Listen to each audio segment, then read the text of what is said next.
ساعت الان 3:37 دقیقه ورودی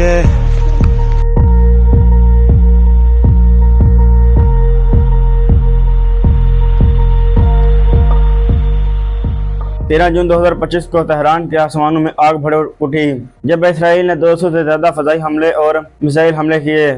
We begin with breaking news. Israel says Tehran has launched more than 100 drones after its wave of airstrikes on nuclear and military sites across Iran. Iran state media have shown these pictures of the aftermath of strikes in the capital Tehran, saying that the attack damaged residential buildings and led to civilian deaths. This is actually a Truth Social post that was just shared by Caroline Leavitt, the press secretary for the White House. Donald Trump saying, quote, "I gave Iran chance after chance to make a deal. I told them in the strongest of words to, quote, just do it. But no matter how hard they tried, no matter how close they got, they just couldn't get it done. I told them it would be much worse than anything they know, anticipated, or were told, that the United States makes the best and most lethal military equipment anywhere in the world by far." جنہوں نے ایران کے تنظر ایٹمی complex اور missile فیکٹریوں اور central Islamic guard کور IRGC کے commander post کو نشانہ بنایا۔ تہران نے اسے جنگ کا اعلان قرار دیا، اپنی فوج کو مکمل چوکنا کر دیا اور اسرائیل کے خلاف 100 ڈرون روانہ کیے۔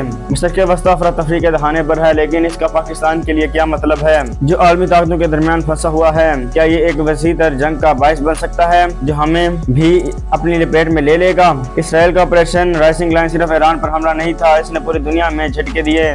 واشنگٹن سے اسلام آباد تک رہنما رد عمل دینے کے لیے بھاگ دوڑ کر رہے ہیں۔ اسرائیل نے ابھی کیوں حملہ کیا؟ اور پاکستان جو خود ایک ایٹمی طاقت ہے اور خطے میں نازک اتحاد رکھتا ہے، اس طوفان سے کیسے نپٹے گا؟ کیا اس بڑھتی ہوئی کشیدگی میں پاکستان کی غیر جانبداری خطرے میں ہے؟ اسرائیل کے وزیر اعظم بنجمن نیتن یاہو نے ان حملوں کو ایران کے ایٹمی عزائم روکنے کا آخری حربہ قرار دیا۔ Moments ago, Israel launched Operation Rising Lion, a targeted military operation to roll back the Iranian threat to Israel's very survival. This operation will continue for as many days as it takes to remove this threat. For decades, the tyrants of Tehran have brazenly, openly called for Israel's destruction.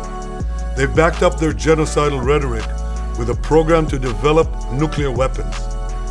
In recent years, Iran has produced enough highly enriched uranium for 9 atom bombs. 9. اور دعویٰ کیا کہ ایران مہینوں شاید اس سے بھی کم وقت میں ایٹمی بم بنا سکتا ہے۔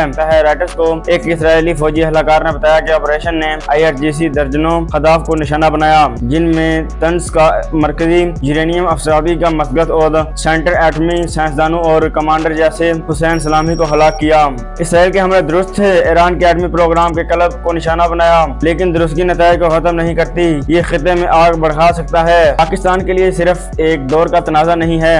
المینک ٹائم نے خبردار کیا ہے کہ ایران اپنائے حرکت ہرمز کو بند کر سکتا ہے، جہاں سے دنیا کا 20% تیل گزرتا ہے۔ تیل کی قیمتوں میں اضافہ پاکستان کے پہلے سے دباؤ والی معیشت کو تباہ کر سکتا ہے، جہاں مہنگائی پہلے سے ہی عام شہریوں کو متاثر کر رہی ہے۔ اگر تیل کی قیمتیں بڑھتی ہیں تو پاکستان کا درآمدی بل آسمان چھو سکتا ہے۔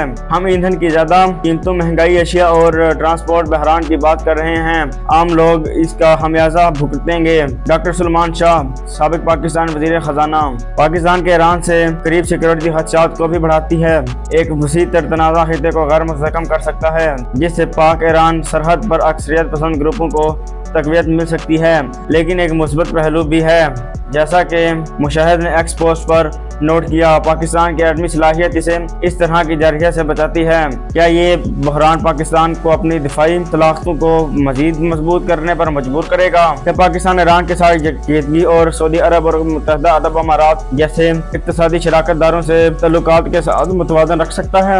صدر ڈونلڈ ٹرمپ، جو ایران کے ساتھ ایٹمی مذاکرات کر رہے تھے، نے اسرائیل کے حملوں سے خود کو الگ کر لیا۔ ہم اس میں شامل نہیں تھے، security of state Marco Rubio نے کہا۔ ایران سے امریکہ